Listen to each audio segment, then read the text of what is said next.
Damai sejahtera yang dari Allah Bapa, yang melampaui segala akal dan pikiran, itulah yang memberkati engkau sekalian, di dalam nama Kristus Yesus Tuhan kita.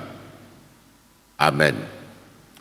Saudara-saudara yang dikasihi Tuhan Yesus Kristus, selamat pagi, Horas. Berbahagialah, Tuhan begitu mengasihimu, dan karena kasih-Nya kita boleh dari tempat kita masing-masing dituntun dan boleh hadir di rumah-Nya yang kudus dalam ibadah kita hari ini pada minggu yang ke-7 setelah Trinitatis. Minggu kita hari ini diterangi satu tema yang besar, yaitu beriman dan bertumbuh di dalam Tuhan. Firman Tuhan untuk kita hari Minggu ini pada ibadah kita ini diambil dari kitab Matius, Evangelium Matius, pasal yang ke-13, ayat 31 sampai yang ke-35. Saya baca buat kita sekalian. Tentramkanlah hati dan pikiranmu, terimalah firman Tuhan. Yesus membentangkan suatu perumpamaan lain lagi kepada mereka, katanya, hal kerajaan sorga itu seumpama biji sesawi yang diambil dan ditaburkan orang di ladangnya. Memang biji itu yang paling kecil dari segala jenis benih. Tetapi apabila sudah tumbuh, sesuai itu lebih besar daripada sayuran yang lain, bahkan menjadi pohon, sehingga burung-burung di udara datang bersarang pada cabang-cabangnya. Dan ia menceritakan perumpamaan ini juga kepada mereka. Hal kerajaan surga itu seumpama ragi yang diambil seorang perempuan dan diadukkan ke dalam tepung terigu 3 sukat sampai khamir seluruhnya. Semuanya itu disampaikan Yesus kepada orang banyak dalam perumpamaan, dan tanpa perumpamaan suatu pun tidak disampaikannya kepada mereka, supaya genaplah firman yang disampaikan oleh Nabi, aku mau membuka mulutku mengatakan perumpamaan, aku mau mengucapkan hal yang tersembunyi sejak dunia dijadikan. Sampai di sana pembacaan firman Tuhan. Saudara-saudara yang dikasihi Tuhan Yesus, bahwa di dalam perjalanan kehidupan kita sering sekali melihat atau mengenal adanya satu piramida. Ya, piramida dalam status dalam kehidupan sosial kita, tentu yang dimulai dari sangat runcing, dia kecil, terus semakin membesar. Nah, itu secara nggak sadar kita itu adalah bentuk daripada struktur kemanusiaan kita, tata sosial kita yang rancu. Entah kenapa manusia ini membuat dalam kehidupan kita sehari-hari, setelah kita jatuh ke dalam dosa, maka kita sering mencoba melihat dalam strata sosial kita di dalam piramida itu yang seperti apa. Tentu yang paling bawah itu sangat besar, panjang ya. Nah, kalau kita memperhatikannya, maka semakin yang atas itu kan dimulai, kalau paling atas itu ada sangat sedikit, dia itu akan menekan yang di bawahnya lagi, menekan sampai pada satu hal yang sangat besar. Ada banyak kalangan-kalangan yang harus ditekan dan merasa tertekan. Kenapa? Karena memang saudara-saudara yang dikasihi Tuhan Yesus Kristus, kitalah yang suka saling menekan. Kitalah yang suka atau sadar nggak sadar telah membentuk satu strata sosial di dalam kehidupan kita masing-masing. Sehingga ada banyak hal di dalam praktik kehidupan kita, kita memandang sesama kita itu sebagai apa. Kalau Yesus mengatakan, ketika ada orang berkata kepada Yesus, siapakah sesamaku? Lalu Yesus menunjuk, ini satu orang anak yang kecil. Apa yang kau lakukan kepada dia, itu adalah engkau melakukan kepadaku. Atau Yesus mengatakan, sesamaku, saudaraku adalah mereka yang mau melakukan kehendak Bapakku.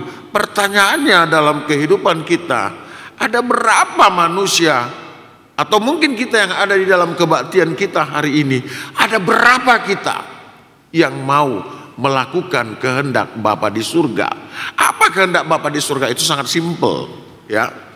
Kita yang sering sekali mempersulit ajaran ini. Kita mungkin sering sekali sangat membuat sulit ajaran kekristenan kita. Simpel sekali. Yesus sudah mengatakan puncak atau pemusatan dari segala hukum-hukum yang ada di tengah-tengah kehidupan kita ini hanya dua hal ini, yaitu kasihi Tuhanmu dan kasihi sesamamu. Itu simpel. Tapi entah kenapa kita suka mencari, baca sana, baca sini, baca sana, baca sini. Untuk apa? Supaya apa? Supaya pintar berdebat, supaya pintar ini dan lain. Enggak. Nah, lalu bagaimana kita mau mengatakan siapa sesamaku? Sesamaku adalah mereka yang dicintai Tuhan. Kita yang dicintai Tuhan, kita yang dikasihi Tuhan. Maka Yesus sesungguhnya, saudara-saudara, Yesus itu sangat mengasihi manusia. Yesus sangat mengasihi kehidupan, karena Ia datang juga supaya manusia itu jangan binasa. Itu makanya dikatakan di dalam Yohanes 3:16, apa dikatakan? Ada yang tahu? Mari sama-sama kita katakan, 1, 2 ya.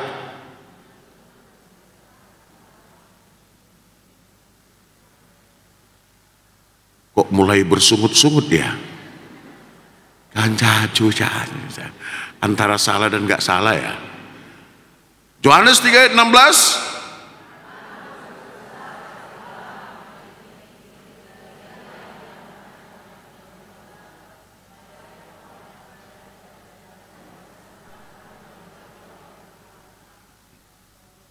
Ampunilah dosaku ya Tuhan. Karena demikian kasih Allah kepada dunia ini, maka Dia menganugerahkan anaknya yang supaya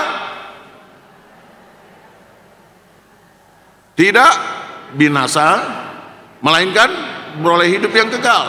Supaya siapa yang percaya padanya, ya kan, yang mau mengikut Dia tidak binasa. Lalu siapa yang percaya itu? Siapa yang dikasihi Tuhan itu? Apakah ada di gereja ini? Ada? Siapa? Saudara dikasihi Tuhan? Kenapa takut mengatakan saya? Siapakah yang dikasihi Tuhan? Apakah ada di gereja ini? Siapa itu? Benar. Benar. Berarti kalau semua adalah orang-orang yang dikasihi Tuhan, coba lihat kiri kananmu. Apakah engkau dikasihi Tuhan? Coba tanya. Kan? Karena apa? Karena sering sekali kita merasa enggak dikasihi Tuhan. Karena sering kali kita merasa bahwa kita adalah sosok yang paling malang sedunia. Betul ya? Jadi Yesus memandang kita, Yesus melihat kita dengan begitu kasihnya. Allah melihat kita, Allah menyayangi kita, karena Allah mencintai kehidupan, Allah mencintai manusia, sehingga Dia datang dalam wujud Yesus. Maka Dia melihatmu sebagai sosok yang dikasihi, sosok yang dikasihani. Pertama dikasihani, kemudian dia kasihi. Maka saudara-saudara, bagaimana Yesus memandangmu dari sudut kasihnya, dengan standar kasihnya, maka engkau juga harus memandang sahabatmu, sesamamu, kiri kananmu. Jangan memandang orang lain dengan menggunakan standarmu, dengan menggunakan standar kelompokmu, dengan menggunakan pikiranmu, dengan menggunakan kemampuanmu. Karena apa? Karena kalau engkau melihat sesamamu dari sudut standar berpikirmu, maka dipastikan kamu gagal mengasihi sesamamu. Benar? Ya. Kenapa damai sejahtera sulit mewujud dalam rumah tangga? Mungkin suami melihat istrinya dari sudut pandang bagaimana dia hidup atau bertumbuh di tengah-tengah keluarganya, yang mungkin penuh dengan kekayaan, yang mungkin penuh dengan kemesraan, atau juga mungkin penuh dengan pertengkaran, penuh dengan yang lain-lain, sehingga dia merasa ini nggak pas. Kalau engkau melihat sesamamu menurut standar pemikiranmu, yang mungkin engkau adalah orang yang pintar, yang mungkin engkau adalah pejabat tinggi, yang mungkin engkau adalah orang yang amat kaya dan sangat kaya. Kalau engkau menggunakan standar pemikiranmu melihat pemulung, engkau akan merasa bahwa ini adalah sosok yang menjijikkan. Engkau mungkin merasa bahwa ini adalah sosok yang sangat tidak layak bersama denganku dalam satu meja perjamuan. Ya kan? Ya? Jadi lihatlah sesamamu dengan sudut pandang ajaran Allah, yaitu kasih.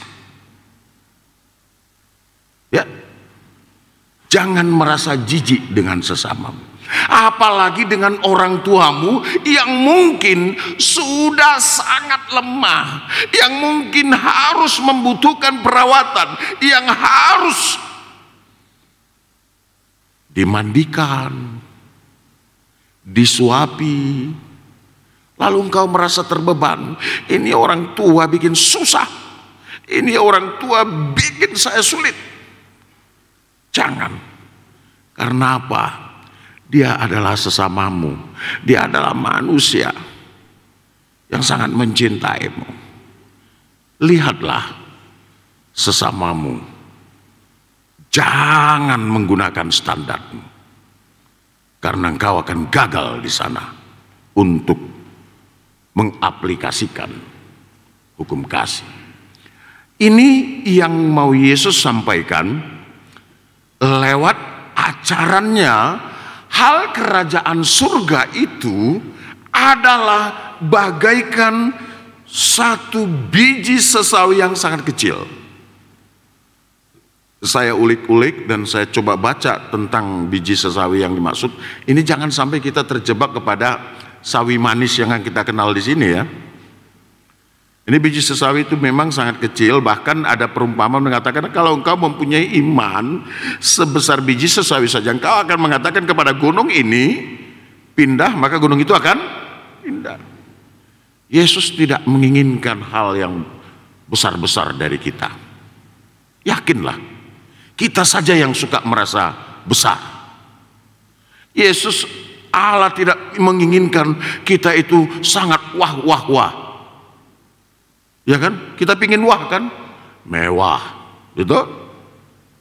Dan lain sebagainya. Enggak, sangat sederhana. Hanya sebesar biji sesawi. Dia itu lebih kurang 0,01 milimeter.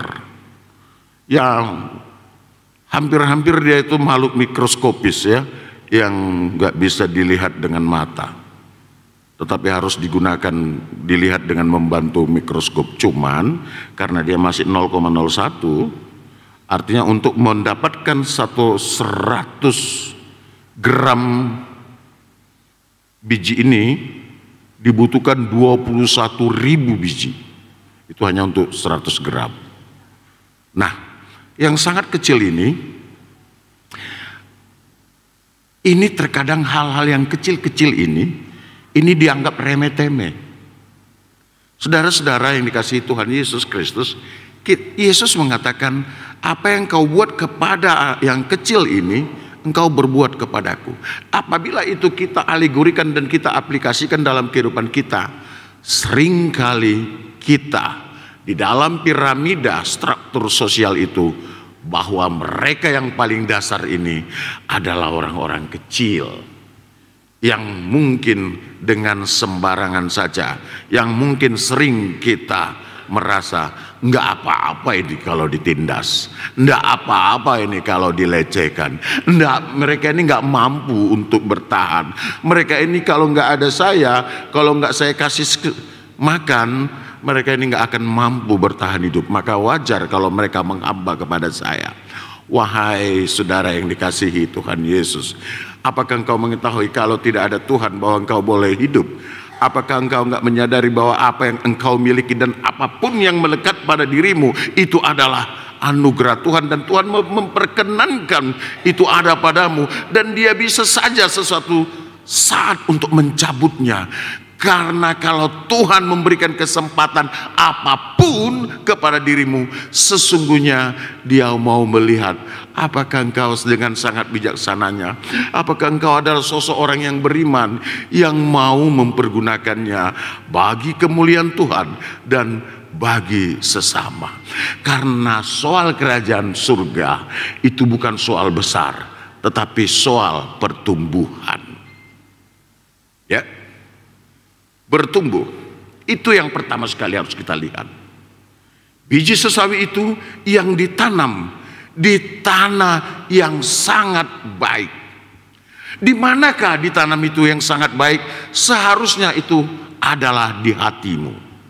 Maka agar firman itu, biji itu, benih itu, yaitu firman Allah boleh bertumbuh, maka segala sesuatu yang ada di hatimu, duri-duri di hatimu, kebencian yang ada di hatimu, dan keangkuhan yang ada di hatimu, sebaiknya yang itu adalah duri-duri itu saudara berdoa kepada Tuhan, minta pertolongan Roh Kudus agar duri-duri yang ada di hatimu itu dicabut dan dibuang, dan biar digantikan dengan benih firman Tuhan, sehingga dia boleh bertumbuh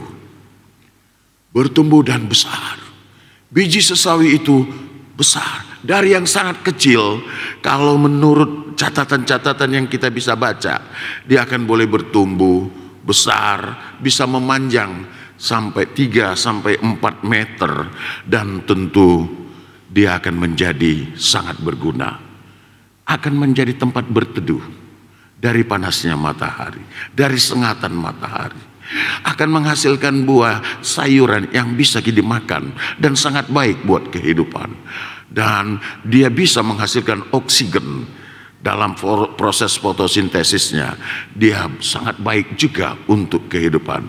Dan luar biasanya ada makhluk hidup juga yang bisa bersarang di sana, yaitu burung-burung. Sehingga satu pohon biji itu kalau dia bertumbuh, dia akan menjadi tempat yang sangat baik.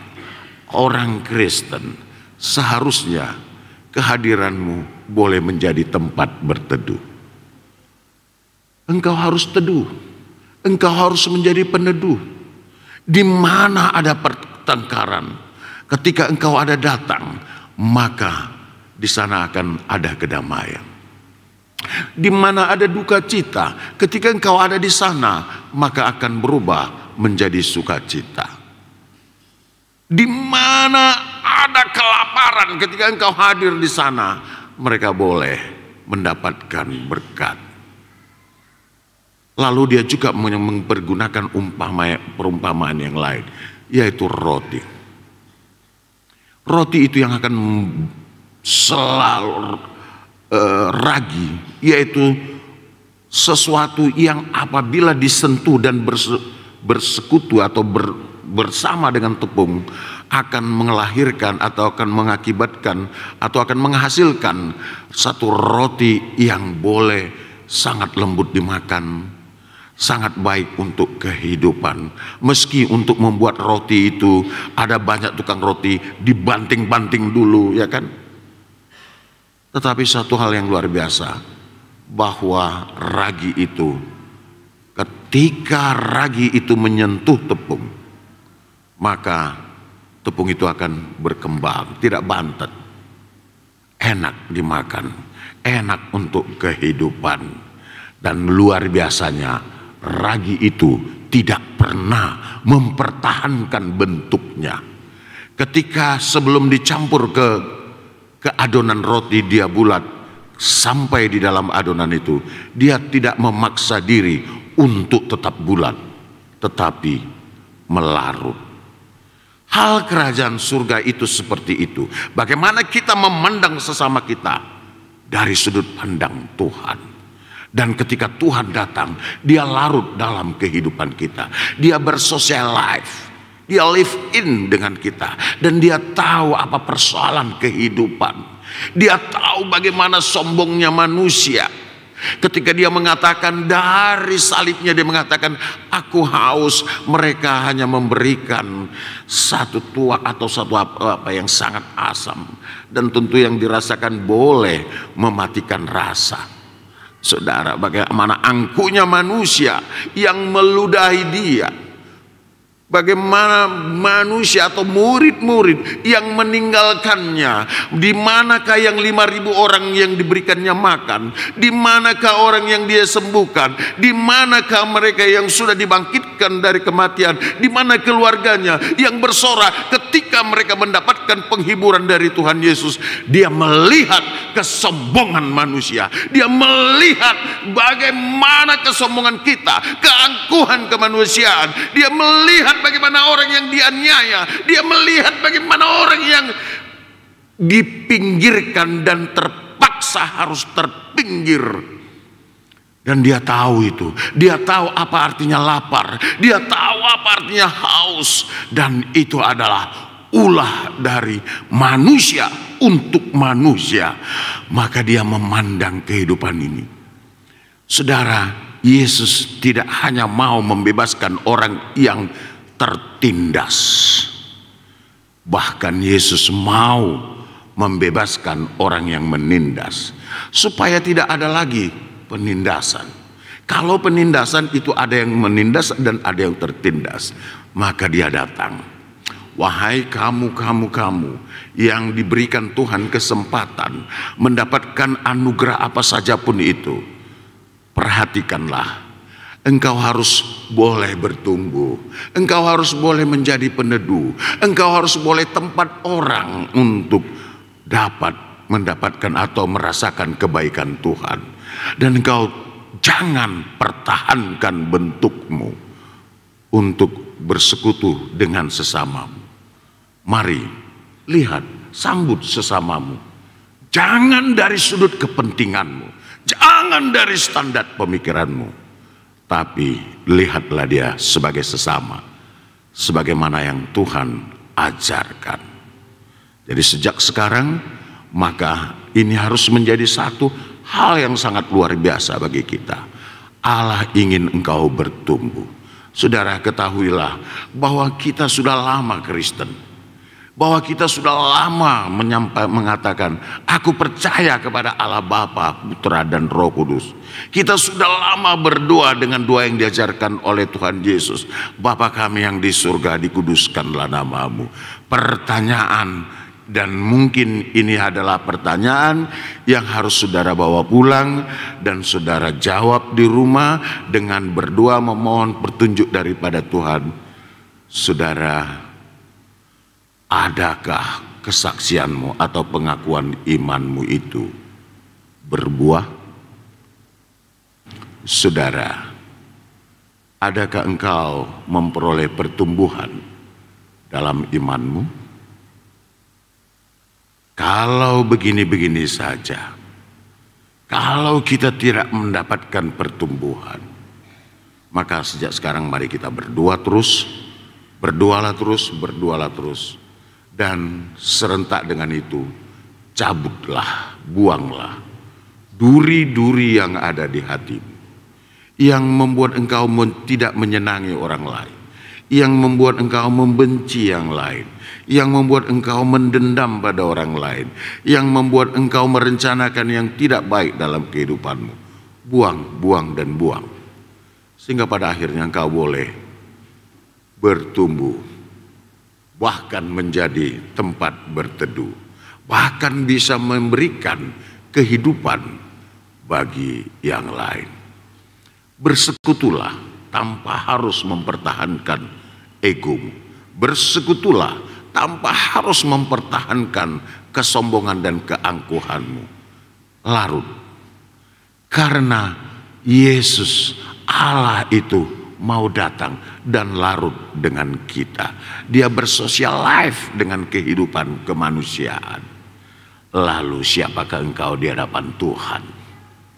Kalau engkau masih harus mempertahankan bentukmu, mempertahankan kesombongan dan keangkuhanmu, sejak sekarang, ayo bersama-sama kita, mari kita tetap teguh saling mendoakan. Mari kita tetap teguh saling mendukung dan saling menopang dalam doa-doa kita. Dari mimbar ini juga kami ingin menyapa saudara-saudara kami yang mungkin engkau sekarang sedang lemah karena sesuatu yang ada mengganggu kesehatan di dalam tubuhmu. Engkau yang sedang sakit atau yang sudah pulang dari rumah sakit. Dumaria Siahan, Timothy Sitanggang, Yana Borusilalahi, Ibu Sorta Haritonang, Otniel Gregorio Manik, Michael Elena Tambah, atau yang tidak tertulis, saudara kami yang mungkin dirawat di rumah atau yang baru saja sedang berduka, keluarga Huta Barat. Inang, Tuhan peduli denganmu, biarlah Tuhan yang menghapus air matamu. Saudara, sambutlah itu firman Tuhan. Mari bertumbuh tanpa harus mempertahankan kesombongan kita. Lihatlah sesamamu dari sudut Tuhanmu. Amin.